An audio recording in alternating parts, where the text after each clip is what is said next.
ये ब्रिटिशर्स इतने हैवान थे कि जिनके आगे नाजी जर्मनी भी शर्मा जाए।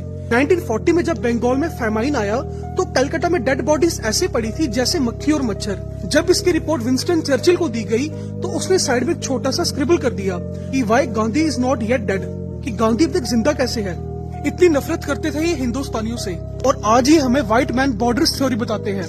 मैं तुम्हें बताता हूँ इन्होंने क्या क्या किया था हमारे साथ। जब ये भारत आए तो हमारा ग्लोबल जीडीपी में कंट्रीब्यूशन था 34%, लेकिन 200 साल और 8 जनरेशन राज करने के बाद, हमें तिल तिल की लूटने के बाद हमारा सिर्फ 2% ग्लोबल जीडीपी में शेयर रह गया था। क्योंकि पहले इन्होंने हमारी पुरानी इंडस्ट्रीज को तोड़ा, हमारे आर्टिशंस के हाथ काट दिए, उनकी मशीनें तोड़ दी, फिर हमसे जबरदस्ती कॉटन, अफीम और इंडिगो जैसी क्रॉप्स उगवाई। डू नो, जिसे हम उगाकर अपने परिवार का पेट तो नहीं पाल सकते, लेकिन इसे एक बार सॉइल में उगा दिया तो उसके बाद हम उस सॉइल में फिर कुछ नहीं उगा सकते। एंड द थर्ड पार्ट ये नहीं था कि हम उन क्रॉप्स को बाहर बेच के पैसा कमा सकते थे, बल्कि टैक्स की फॉर्म में हमें इन्हें ही पे करना पड़ता था, क्योंकि हमारी उग रही कॉटन से इनकी मैनचेस्टर की इंडस्ट्रियल रेवोल्यूशन फ्यूल होती थी। लेकिन सल्यूट है इनके प्रोपेगेंडा को कि आपको ये बातें पता भी हो। लेकिन हाँ, नाजी जर्मनी पर ये हर साल 50 मूवियां बनाएंगी कि देखो, बट इन रियलिटी ये नाजी जर्मनी से भी ज्यादा हैवान थे इंडियंस के लिए। जब इन्होंने पूरी दुनिया में स्लेवरी बैन कर दी, इंडिया में वो तभी लीगल थी, और अल्टीमेटली जब इंडिया में भी बैन हुई तो उन्होंने कंपनसेशन दिया, स्लेव्स को नहीं, स्लेव ओनर्स को। सॉरी जनाब, हमने आपका धंधा बंद करवा दिया। और सबसे इम्पोर्टेंट बात,